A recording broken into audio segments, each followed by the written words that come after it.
Aujourd'hui, je vais vous présenter comment brancher un deuxième écran sur votre ordinateur d'école. Donc, vous allez recevoir un écran comme ça de la part de votre direction avec deux fils, un fil VGA et un fil pour brancher dans le mur. Alors, le fil VGA, comme celui-ci, qui est bleu ou peut-être noir, vous allez le brancher à l'intérieur de l'écran, juste ici. Et vous allez visser les deux vis qui sont là pour que le fil ne bouge pas du tout. De cette façon, vous n'aurez pas d'image qui ne fonctionnera pas. Ensuite, le fil pour l'électricité, on a celui qui rentre dans le mur et l'autre, avec les trois prises, doit se brancher dans l'écran à cet endroit.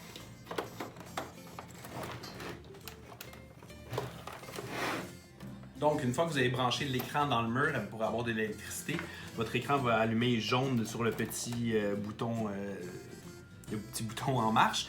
Puis ensuite, vous avez seulement à prendre le fil VGA qui est là et aller trouver la prise sur votre ordinateur qui branche le VGA. Donc, vous allez brancher ça. Il est possible que votre ordinateur n'ait pas d'endroit pour visser. À ce moment-là, faites bien attention de ne pas accrocher le fil pendant que vous le branchez. Une fois votre fil VGA branché dans l'ordinateur, vous allez avoir votre bureau qui est dupliqué entre les deux écrans. C'est pratique parce qu'on peut diffuser des choses, comme par exemple sur le TBI dans la classe. Par contre, ce n'est pas très efficace pour faire de l'enseignement en ligne. Donc, je vais vous présenter comment utiliser l'écran comme étendu dans le fond. Donc, vous allez faire un clic droit dans le bureau avec votre souris et vous allez choisir Paramètres d'affichage. Une fenêtre comme celle-là va apparaître. On voit l'écran ici 1, ligne 2. Vous allez descendre jusqu'en bas. Et c'est écrit ici dans plusieurs affichages, écran multiple, dupliquer ces affichages. Vous allez cliquer sur la petite flèche et aller choisir étendre ces affichages.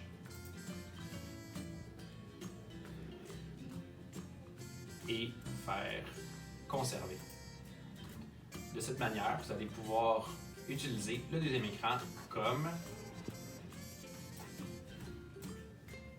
un écran complètement indépendant, comme étendu. Vous allez pouvoir l'utiliser de cette manière-là. Donc, ensuite, dans les paramètres d'affichage, parce que vous avez cliqué pour étendre les affichages, vous avez ici les deux écrans. Vous pouvez les identifier, ça va vous permettre justement de savoir lequel écran est lequel, parce qu'on a un et on a deux.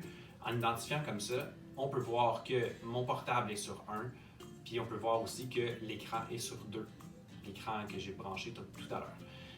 Ici, ce qu'on peut faire, c'est vraiment utiliser les deux écrans pour décider où est-ce qu'ils se retrouvent. Alors, on peut cliquer sur le 2 et vraiment aller le mettre en haut. Donc là, je pourrais aller par en haut pour aller déplacer mes fenêtres. Je pourrais le mettre à gauche, alors je pourrais le déplacer vers la gauche pour déplacer mes fenêtres, ou je pourrais le déplacer vers le bas ou vers la droite.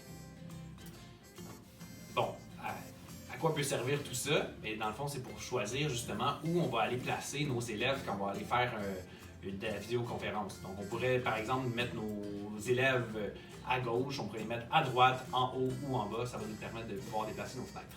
Étant donné que mon deuxième écran est à gauche de mon ordinateur, j'ai placé mon deuxième écran 2 à gauche de mon écran principal de mon portable. Ensuite, je vais faire appliquer pour que l'ordinateur comprenne qu'il est maintenant à gauche. De cette manière, je peux utiliser mes deux écrans pour déplacer des fenêtres. Comme par exemple, j'ai parti un Google Meet juste ici, qui est noir parce que j'ai personne qui est dedans. Et je peux prendre l'onglet et le déplacer à gauche dans mon deuxième écran. De cette manière, mes élèves sont à gauche et je peux travailler à droite sur une feuille ou sur mon Google Classroom.